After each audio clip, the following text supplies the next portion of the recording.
संगम नगरी प्रयागराज में माघ मेले का आयोजन जारी है, जहां कड़ाके की ठंड में भी भारी संख्या में श्रद्धालु संगम घाट पर पवित्र स्नान और धार्मिक अनुष्ठानों में हिस्सा ले रहे हैं।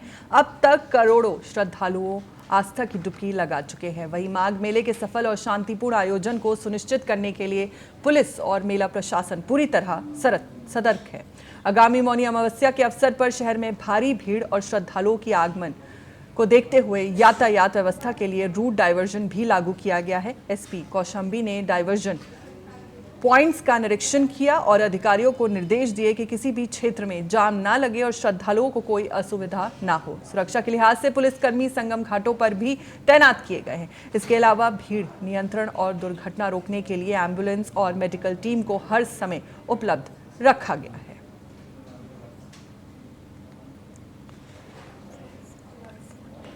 हमारे साथ इसी खबर पर ज्यादा जानकारी के साथ प्रयागराज से जुड़ चुके हैं संवाददाता पवन पटेल। पवन, आपसे जानना चाहेंगे कि आप इस वक्त संगम तट पर मौजूद हैं, मौके पर श्रद्धालुओं की संख्या और माहौल कैसा है?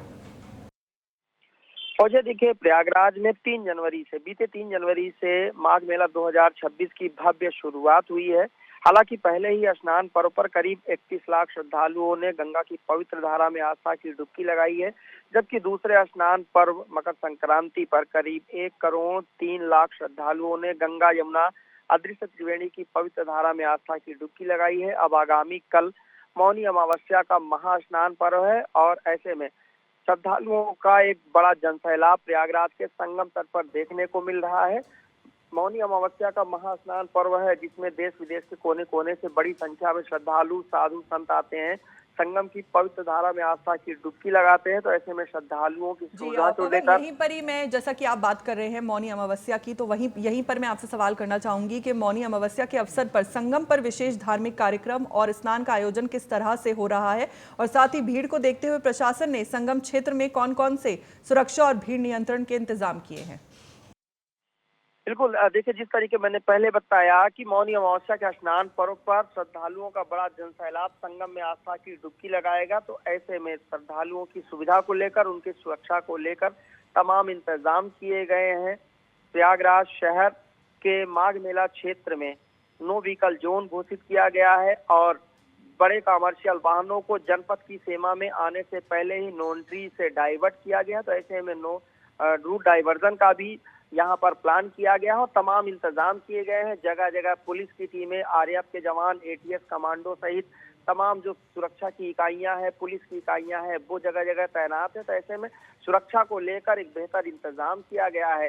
हालांकि जिस तरीके से मकर संक्रांति के स्नान पर्व पर करीब 1 करोड़ 3 लाख श्रद्धालुओं ने आस्था की डुबकी लगाई है, तो एक बार फिर से मौनी अमावस्या के स्नान पर्व पर एक श्रद्धालुओं का बड़ा जनसैलाब देखने को मिलेगा। तो तमाम जो आसपास के जनपद हैं, सीमावर्ती जो इलाके हैं, वहां पर भी सुरक्षा के व्यापक इंतजाम किए गए हैं, ताकि जो अन्य जनपदों से या अन्य प्रदेशों से श्रद्धालु आएंगे उनको सुगमता के साथ संगम तट के पास जाने तक के लिए रास्ता मिले। और तमाम जो मेला प्रशासन द्वारा इंतजाम किए गए हैं, पार्किंग बनाई गई है, वहां तक गाड़ियों को जाने से सुविधा की गई है। ऐसे में श्रद्धालुओं को पैदल कम चलना पड़ेगा। कि हम प्रशासन की तैयारियों की बात कर रहे हैं, तो यहीं पर आपसे ये भी जानना चाहूंगी कि जैसा कि इस बड़े धार्मिक अवसर को देखते हुए प्रशासन ने स्वास्थ्य और आपातकालीन सेवाओं के लिए कौन कौन से अतिरिक्त इंतजाम किए हैं?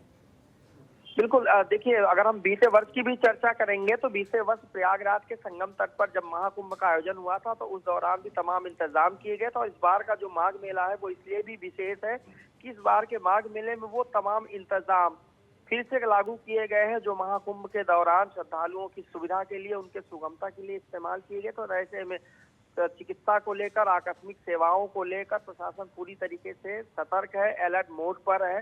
हालांकि जिस तरीके से श्रद्धालुओं का आगमन आज से ही संगम के आसपास क्षेत्र में और संगम तट पर होने लगा, तो ऐसे में बड़ी संख्या श्रद्धालुओं की संगम तट पर देखने को मिलेगी। चलिए, ठीक है पवन, आपका बहुत बहुत शुक्रिया हमारे साथ जुड़ने के लिए और जानकारी साझा करने के लिए।